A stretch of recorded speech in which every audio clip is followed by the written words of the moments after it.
আলহামদুলিল্লাহ মাদ্রাসার পার্টসগুলো সব নিয়ে আসছি। ভাই কাজ করতেছি, কারণ মিস্ত্রি।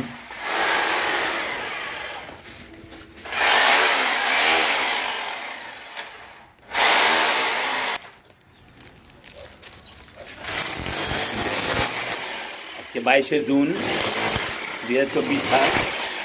আমাদের মাদ্রাসার কাজ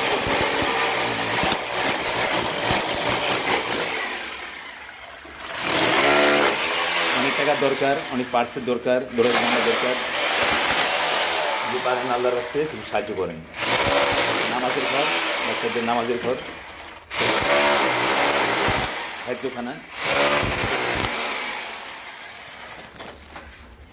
আমি এখন 590 টাকার মালামাল নিয়ে আসলাম, আপনার এই কারেন্টের এগুলি। বাকি পার্টসগুলি পরে আনবো, এটা খরচ আছে।